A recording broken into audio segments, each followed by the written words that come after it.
کہ نہ وہ جوانی رہی تھی اور نہ وہ جوانی کا جوبن، نہ وہ دل رہا تھا اور نہ دل کے ولولوں کا جوش۔ اس نے اپنی اس نیکی کے زمانے کو یاد کیا جس میں وہ بنسبت بدی کے نیکی کی طرف زیادہ مائل تھا۔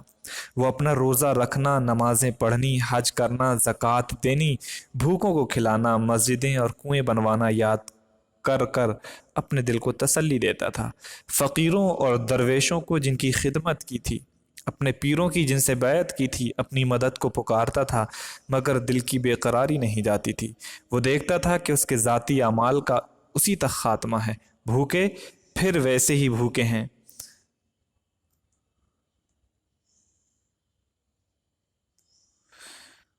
مسجدیں ٹوٹ کر یا تو کھنڈر ہیں اور یا پھر ویسے ہی جنگل، کنویں اندھے پڑے ہیں، نہ پیر اور نہ فقیر، کوئی اس کی آواز نہیں سنتا اور نہ مدد کرتا ہے۔ اس کا دل پھر گھبراتا ہے اور سوچتا ہے کہ میں نے کیا کیا جو تمام فانی چیزوں پر دل لگایا، یہ پچھلی سمجھ پہلے ہی کیوں نہ سوجھی، اب کچھ بس نہیں چلتا، اور پھر یہ کہہ کر چلا اٹھا، ہائے وقت، ہائے وقت، میں نے تجھ کو کیوں کھو دیا۔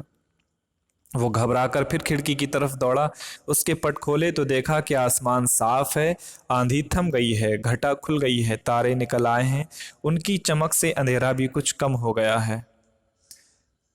وہ دل بہلانے کے لیے تاروں بھری رات کو دیکھ رہا تھا کہ یکایک اس کو آسمان کے بیچ میں ایک روشنی دکھائی دی اور اس میں ایک خوبصورت دلہن نظر آئی۔ اس نے ٹکٹکی باندھے اسے دیکھنا شروع کیا۔ جوں جوں وہ اسے دیکھتا تھا وہ قریب ہوتی جاتی تھی، یہاں تک کہ وہ اس کے بہت پاس آ گئی۔ وہ اس کے حسن و جمال کو دیکھ کر حیران ہو گیا اور نہایت پاک دل اور محبت کے لہجے سے پوچھا کہ تم کون ہو؟ وہ بولی کہ میں ہمیشہ زندہ رہنے والی نیکی ہوں۔ اس نے پوچھا کہ تمہاری تسخیر بھی کوئی عمل ہے؟ وہ بولی ہاں ہے، نہایت آسان پر بہت مشکل۔ جو کوئی خدا کے فرض، اس بدوی کی طرح جس نے کہا کہ واللہ لا ازید ولا انقص، کہ خدا کی قسم نہ میں زیادہ کروں گا اور نہ میں کم کروں گا، ادا کر کر انسان کی بھلائی اور اس کی بہتری میں کوشش کرے، صحیح کرے، صحیح کرے، اس کی میں مسخر ہو جاتی ہوں۔ مسخر کا مطلب یہ ہے کہ کسی کا کسی کے تابع ہو جانا، اوبیڈینٹ ہو جانا، کسی کا کسی کی بات مان لینا۔ تسخیر یعنی اللہ رب العزت نے چاند اور سورج کو انسانوں کے لیے مسخر کیا ہے، زمین کو مسخر کیا ہے کہ انسان زمین کو اپنی ضرورت کے حساب سے استعمال کرتا ہے۔ تو مسخر کہتے ہیں کسی کو اپنے تابع کر لینا یا اپنی ضرورت کے حساب سے استعمال کر لینا۔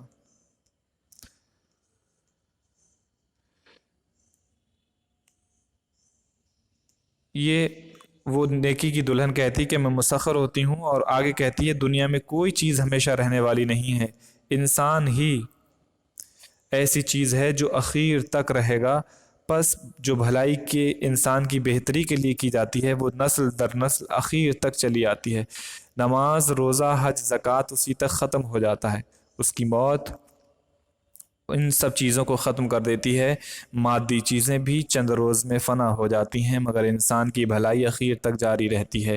میں تمام انسانوں کی روح ہوں، جو مجھ کو تسخیر کرنا چاہے، انسان کی بھلائی میں کوشش کرے، کم سے کم اپنی قوم کی بھلائی میں تو دل و جان و مال سے سعی ہو۔ سعی کا مطلب ہے کوشش کرنے والا۔ یہ کہہ کر وہ دلہن غائب ہو گئی اور بڈھا پھر اپنی جگہ آ بیٹھا۔ اب پھر اس نے اپنا پچھلا زمانہ یاد کیا اور دیکھا کہ اس نے اپنے 55 برس کی عمر میں کوئی کام بھی انسان کی بھلائی اور کم سے کم اپنی قومی بھلائی کا نہیں کیا تھا۔ اس کے تمام کام ذاتی غرض پر مبنی تھے۔ نیک کام جو کیے تھے ثواب کے لالچ اور گویا خدا کو رشوت دینے کی نظر سے کیے تھے، خاص قومی بھلائی کی خالص نیت سے کچھ بھی نہیں کیا تھا۔ اپنا حال سوچ کر وہ اس دل فریب دلہن کے ملنے سے مایوس ہوا۔ اپنا اخیر زمانہ دیکھ کر آئندہ کرنے کی بھی کچھ امید نہ پائی۔ تب تو نہایت مایوسی کی حالت میں بے قرار ہو کر چلا اٹھا، ہائے وقت، ہائے وقت، کیا پھر تجھے میں بلا سکتا ہوں؟ ہائے میں 10,000 دیناریں دیتا اگر وقت پھر آتا، اور میں جوان ہو سکتا۔ یہ کہہ کر اس نے ایک آہ بھری اور بے ہوش ہو گیا۔ تھوڑی دیر نہ گزری تھی کہ اس کی کانوں میں میٹھی میٹھی باتوں کی آواز آنے لگی۔ اس کی پیاری ماں اس کے پاس آ کھڑی ہوئی، اس کو گلے لگا کر اس کی ببی لی۔ اس کا باپ اس کو دکھائی دیا، چھوٹے چھوٹے بھائی بہن اس کے گرد آ کھڑے ہوئے۔ ماں نے کہا کہ بیٹا کیوں برس کے برس دن روتا ہے؟ کیوں تو بے قرار ہے؟ کس لیے تیری ہچکی بن گئی ہے؟ اٹھ منہ ہاتھ دھو، کپڑے پہن، نوروز کی خوشی منا، تیرے بھائی بہن تیرے منتظر کھڑے ہیں۔ تب وہ لڑکا جاگا اور سمجھا کہ میں نے خواب دیکھا اور خواب میں بڈھا ہو گیا تھا۔ اس نے اپنا سارا خواب اپنی ماں سے کہا۔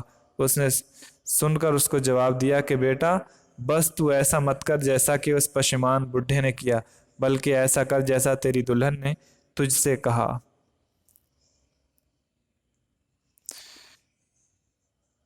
یہ سن کر وہ لڑکا پلنگ پر سے کود پڑا اور نہایت خوشی سے پکارا کہ اوہ، یہی میری زندگی کا پہلا دن ہے۔ میں کبھی اس بڈھے کی طرح نہ پچھتاؤں گا اور ضرور اس دلہن کو بیاہوں گا جس نے ایسا خوبصورت اپنا چہرہ مجھ کو دکھلایا اور ہمیشہ زندہ رہنے والی ہے۔ والی نے کی اپنا نام بتلایا۔ او خدا تو میری مدد کر، آمین۔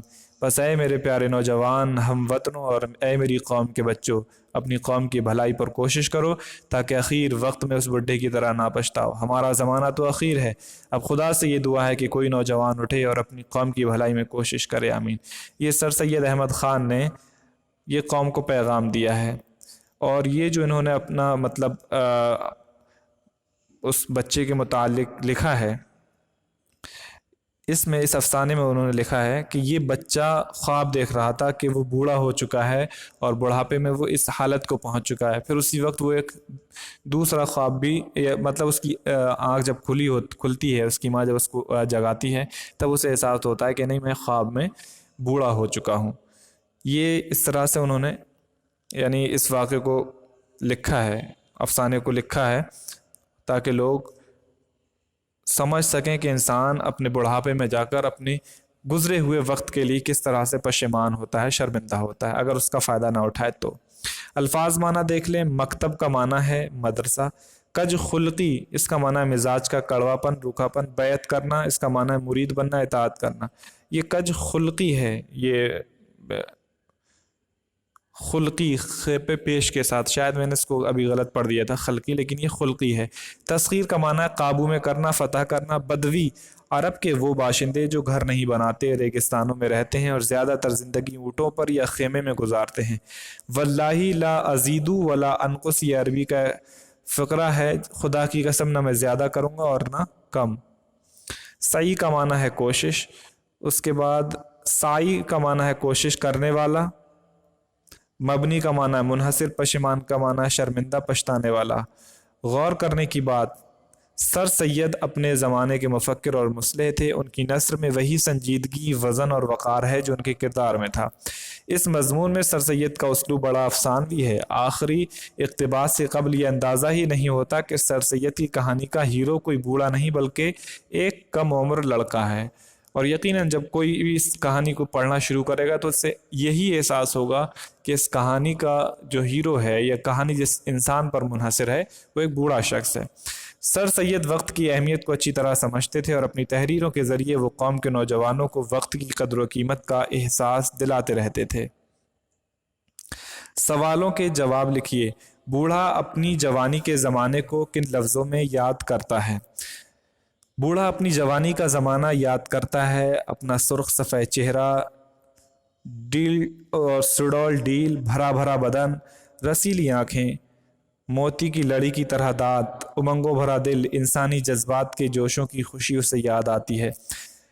سر سید نے برس کی اخیرات کا ذکر کس طرح کیا ہے؟ سر سید نے برس کے اخیرات کا ذکر اس کا اندھیرا پن، ڈراونا پن، رات کی ہولناکی اور اس کی خوفناکی کو بتلا کر کیا ہے۔ مثلا جس رات میں تیز آندھیاں چل رہی ہوں، بجلیاں کڑکڑا رہی ہوں اور ہر طرف خوفناک اندھیرے کے سوا کچھ نہ ہو۔ بوڑھے کو جو خوبصورت دلہن نظر آئی، اس سے مصنف کی کیا مراد ہے؟ مصنف نے خوبصورت دلہن سے ہمیشہ زندہ رہنے والی نیکی مراد لی ہے۔ نمبر 4، ماں نے لڑکے کو کیا نصیحت کی؟ ماں نے بیٹے سے کہا، تو اس پشیمان بڈھے کی جیسا ہرگز مت کر، بلکہ جیسا تیری دلہن نے تجھ سے کہا ہے ویسا کر۔ نمبر 5، لڑکے نے کیا عہد کیا؟ لڑکے نے ماں کی نصیحت سننے کے بعد لڑکا پلنگ سے کود پڑا اور خوشی سے پکارتے ہوئے کہا، یہی میری زندگی کا پہلا دن ہے، میں ہرگز اس پشیمان بڈھے کی طرح نہ پچھتاؤں گا میں اس دلہن کو ضرور بیاہوں گا جس نے مجھے اپنا خوبصورت چہرہ دکھلایا اور اپنا نام ہمیشہ زندہ رہنے والی نیکی بتلایا ہے۔ تو یہ تھے سوالوں کے جوابات، اور آخری پیراگراف میں سر سید نے جو قوم کو پیغام دیا ہے وہ آخری پیراگراف ہم پڑھ لیں، اس سے سمجھ میں آ جائے گا۔ یہ آخری پیراگراف ہے: اے میری قوم کے نوجوانوں اور اے میری قوم کے بچوں، اپنی قوم کی بھلائی پر کوشش کرو تاکہ اخیر وقت میں اس بڈھے کی طرح نہ پچھتاؤ۔ ہمارا زمانہ تو اخیر زمانہ ہے، اب خدا سے دعا ہے کہ کوئی نوجوان اٹھے اپنی قوم کی بھلائی میں کوشش کرے۔ تو یہ نہ پچھتاؤ یہاں تک آپ لکھ سکتے ہیں۔ سوال نمبر 6 کا جواب۔ اب یہاں عملی کام ہے۔ عملی کام میں کیا کرنا ہے؟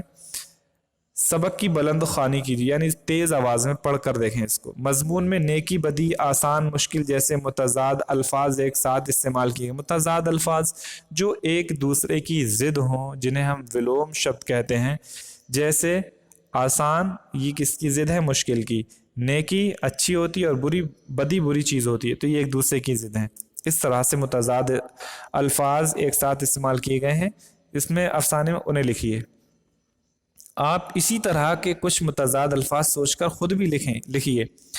نمبر 3، مندرجہ ذیل محاوروں کو جملوں میں استعمال کیجیے۔ دل پاش پاش ہونا، ہچکی بندھنا، ٹک ٹکی باندھ کر دیکھنا۔ نمبر 4، مندرجہ ذیل لفظوں میں سے مذکر اور مؤنث الگ کیجیے۔ تو اس میں آپ دیکھ سکتے ہیں اندھیرا مذکر ہے، آشنا مذکر ہے، جوبن مذکر ہے، اور اس کے علاوہ پھر بادل مذکر ہے، بجلی، گھٹا، کھڑکی، زندگی، یہ سب کیا ہیں؟ مؤنث ہیں۔ یہ تھا آج کا سبق۔ امید ہے کہ یہ سبق آپ کو سمجھ میں آ گیا ہوگا۔ کسی بھی طرح کی کوئی دقت پیش آتی ہے تو کمنٹ باکس میں ضرور پوچھیں۔ آپ سے ملتے ہیں اگلی ویڈیو میں نئے سبق کے ساتھ، تب تک آپ اپنا خیال رکھیں۔ اللہ حافظ۔